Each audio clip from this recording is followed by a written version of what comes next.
C'est ça.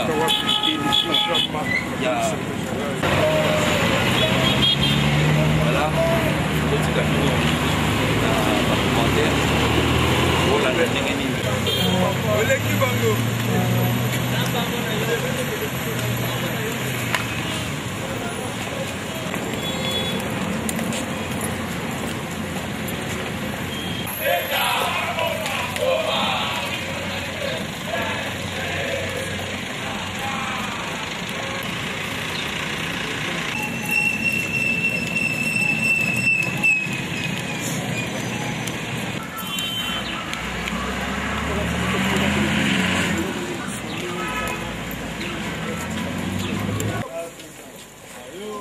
Banga munene.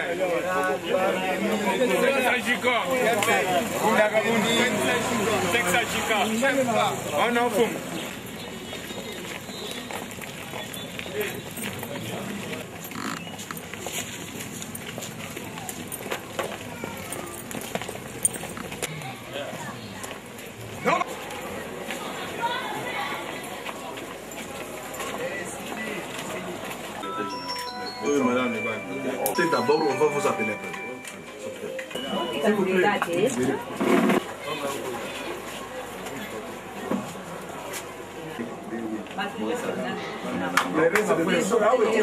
Ma démission au poste du secrétaire général du parti. En fait, pour répondre à un principe de droit administratif, après sa brillante élection à la tête du parti, j'étais dans le devoir de lui présenter ma démission pour lui permettre à procéder rapidement à la mise sur pied des nouvelles structures du parti. Vous vous mettez également dans ces positions, étant donné que le poste de secrétaire général est soumis au pouvoir discrétionnaire du président du parti, il lui reviendra de désigner qui il voudra, ce n'est pas mon problème. et les bilans. C'est très difficile de parler de soi-même. Vous savez, je mettrai toute une journée à vous dire ce que j'ai fait à la tête de ces partis, mais bien entendu, je préfère que les autres le fassent à ma place. Qu'est-ce que vous retenez de votre mandat? Je retiens de tout le temps que je suis passé la constance. J'étais constant. Au moins ça, vous ne me refuserez pas cela. J'ai refusé de trahir mon parti. Je suis resté constant. Contre vents et marées, j'ai tenu tête. En fait, c'est une grande joie pour moi parce que les mauvaises langues estimaient que j'étais manipulable, qu'on pouvait me prendre facilement. Nous avons démontré à la face du monde que Tshisekedi, c'était vraiment un grand professeur. L'UDPS, c'est une grande école de politique. Ils peuvent encore croire à ceux qui sont restés parce que nous irons loin avec ce parti. Qu'est-ce qui ont été vos grandes difficultés pendant votre mandat? C'est gérer un parti de masse, c'est pas facile. Gérer un parti de masse, c'est vraiment la mer à boire parce que vous avez tout le monde.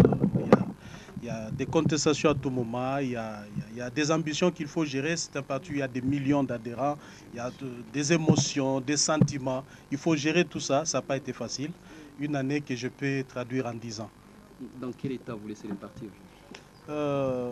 Vraiment dans un état, je dirais, positif. Je suis moi-même satisfait du fait que je laisse un parti entier entre les mains du nouveau président. Je suis l'homme le plus heureux. Entier avec le SEC de l'autre côté et Boubaké de l'autre côté.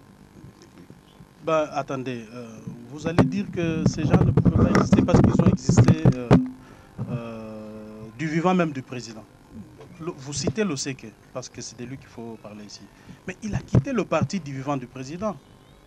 Et c'est avec l'ordre du président que je l'avais suspendu de ses fonctions comme secrétaire national aux relations extérieures. Là, le président Tshisekedi est encore vivant. Voyez-vous? Donc, ces gens-là existeront toujours à l'UDPS. Vous parlez de Moubaké et de l'OSEC. Moi, je sais que demain, il y aura encore d'autres qui vont venir parfois faire la guerre au nouveau président. Mais ils nous trouveront dans leur chemin.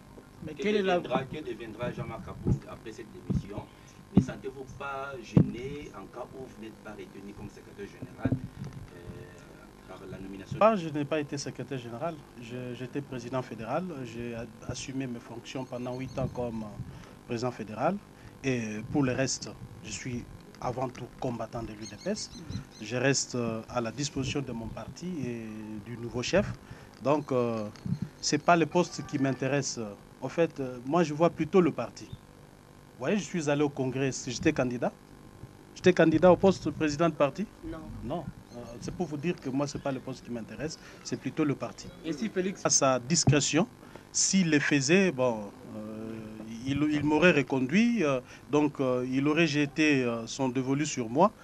La simple des choses que je ferais, c'est de ni le trahir, ni de lui faire du mal. Je resterai loyal et fidèle comme je l'ai été avec le président Tshisekedi. Quelles sont vos ambitions pour... Vous savez, en 2011, d'abord, je fus candidat à la députation nationale au compte du parti.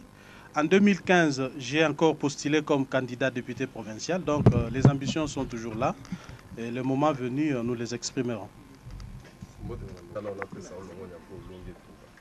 Ndenge salemaka na bisika nyonso. Ce qui est élection Salemi, Premier ministre a déposé sa démission pour permettre au président Asika à nommer Bakambi Asika. Nayango ndenge IDP sezali école ya politique. Ndenge tozawa tozo refléter gestion en mboka. Naye ko déposer démission nangé pa naye pour essayer à la possibilité à nommer Bakonzi Asika. Merci que bato bakanisaki que après liwa Tshisekedi parti lingaki kufa. Et puis, Batouba sous-estima Kingaï. Je suis content aujourd'hui que Baoba sous-estima Kingaï. Baoba kanisaki que Tshisekedi a saki erreur ya kozwa villageois na mboka. Komemaye na ville à Kinshasa, na banzi kelelo bakangi minoko na bango. Il fallait couper sa respect mingi na Tshisekedi pour azaki prophète Nazane Sengo parce que omoni na zu mokumba na kenango inde n'a déposé Yango, vous pensez qu'il n'y avait pas de sollicitation, il y en avait comme vous n'avez pas d'idée. Ce n'est pas pour moi le temps à quoi j'ai eu à faire face. Donc, Nazane Sengomingi, parce que parti, les loyaux, Nakoloba, parti Zaka, n'a 13 parlementaires au fonda parti. Moi, Mikolo, et Kobakisama, cofondateur. Mais les lots, sans peur d'être contredit, Nazali Kolobango que Jean-Marc est réconfondateur du parti. Je suis l'un des grands piliers au parti et qu'au Vandela. Quel que soit le croire, mais ça c'est une réalité indéniable. Jean-Marc fait partie, il y a un pilier au parti et Vandeli. Nazala secrétaire général, mais incontournablement Nazali pilier au parti et Vandeli.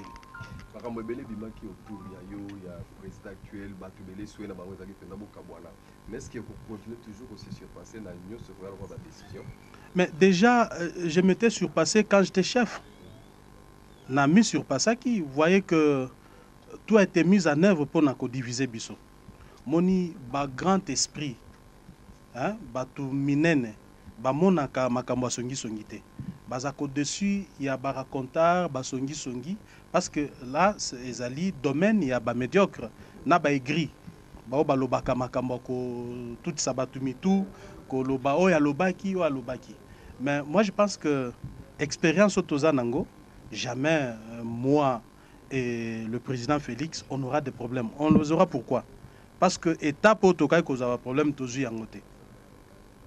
Est-ce que vous allez que été mokano ya démission les lots tozu yango c'est vrai, ba imboka ibele soit ba combattant ou soit ba bazomi na IBPST ba aussi na yango ba juger yango bon. Bon en fait ils sont libres de penser comme ils veulent, mais le problème c'est que parti na biso ezali parti ezali ko fonctionner selon ba normes démocratiques. Nakokaki ko kangama na poste wana te.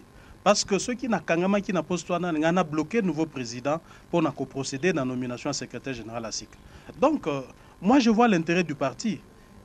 N'a mis effacé pour être président à SIC à nommer secrétaire général. Eh ben, ils doivent comprendre que chaque chose a son temps.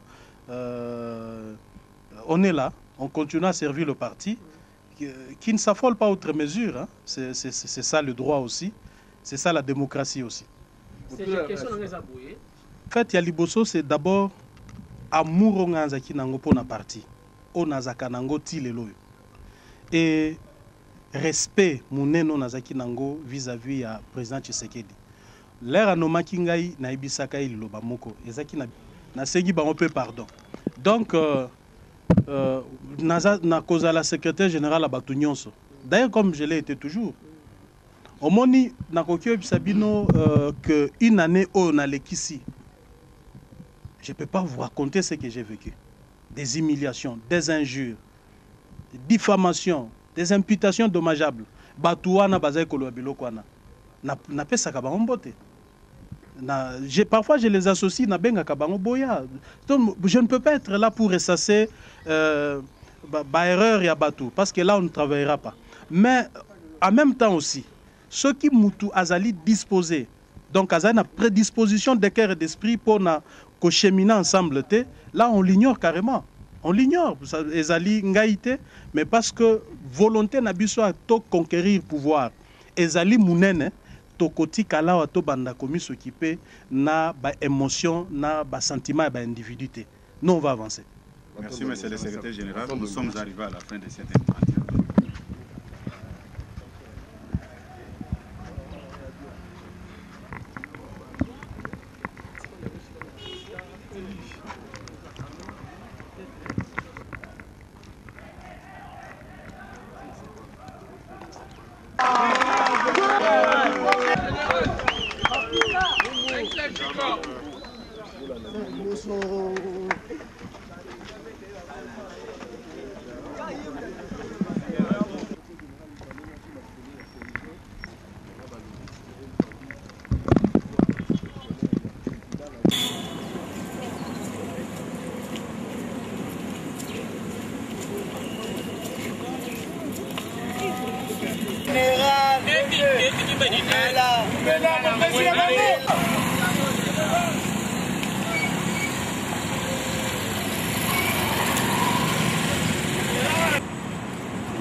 électoral.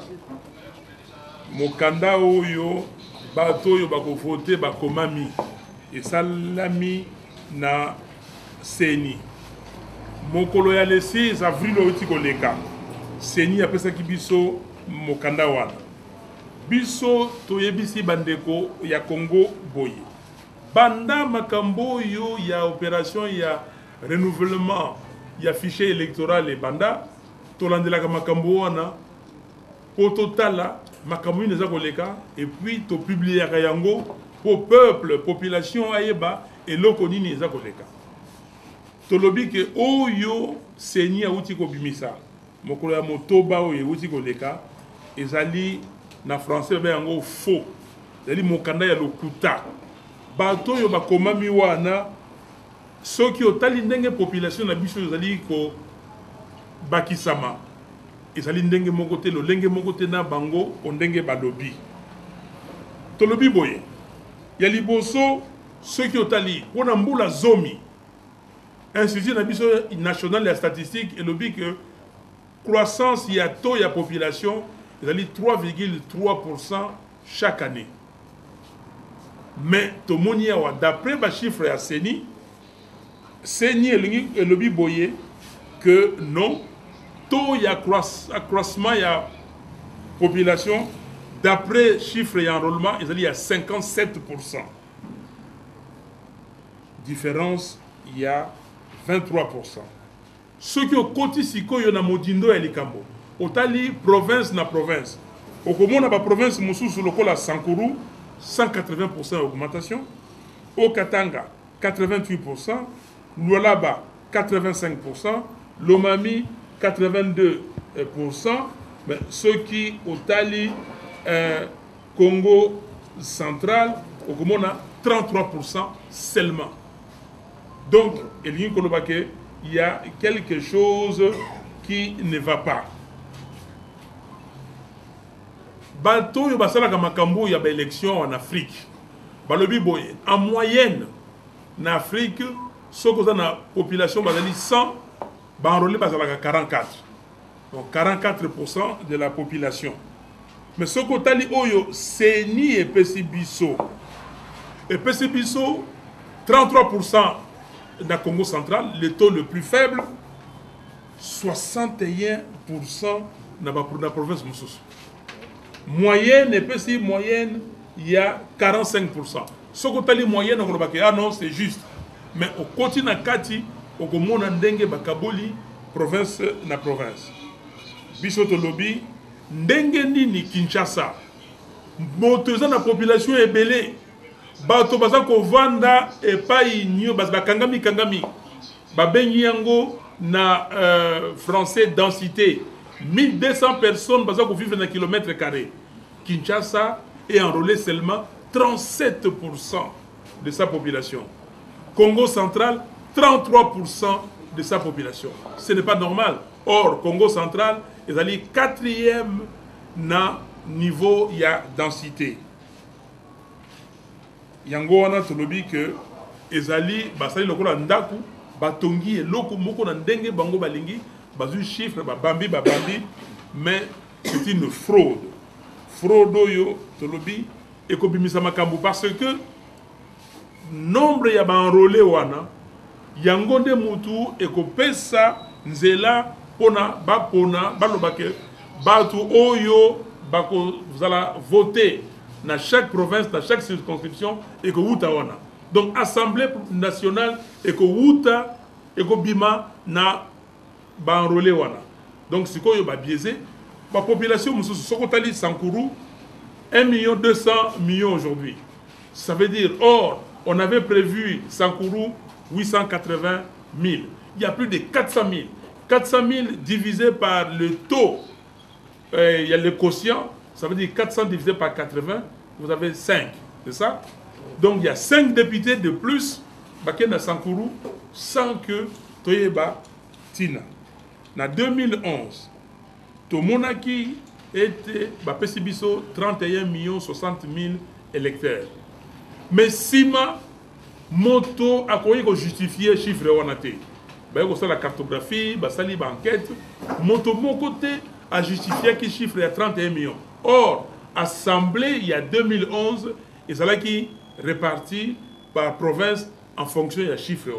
Donc, les loyaux, Basali Yango, Ndenge Basali en 2011, la précipitation, Basali Yango, Pona, Seni, na calendrier na bango balobaki que il faut pas publier chiffre le 6 avril. Basali Yango pour la na mokili mobimba que Basali ko se conformer na calendrier ou Basali Yango tinani. Bisoto lobi boye que mbongo yo mosolo yo bango ba BBC à 400 millions de dollars pour na ko sala fichier wana. Il faut pas la kisabiso basali yango nini ba dépenser yango ndenge nini na yango to sengi biloko misato ya liboso audit ya fichier électoral ndenge lo boye basala audit ya nettoyage ya fichier électoral batala ndenge nini basali likambo wana société oyo et pesaki logiciel et pesa biso rapport et expertise et pesa biso makambo yo ndenge basali yango procédure balandi comme ça toyeba et puis société internationale ekoya ko auditer et pesa biso soki basali makambo wana na molongo yami balé ko sala audit financier ya seni 400 millions ba dépenser toyeba ndenge ba dépenser yami satu audit yango moko ya fichier électoral. Voilà bandeko ba bolingo makambo yo touti kolobawa Nzambe abattre la bino Nzambe ta abattre l'école na biso. Merci. Sont numérotés. Tout enrôlé par rapport parce que c'était l'encre n'est pas sortie, c'était l'encre, c'était la couleur verte. On a après le nettoyage, il y a eu 1 million de colonne numéro 5 les noms par rapport à 2007. Enrôlé 2007 par rapport à 2007, pas mis le nombre des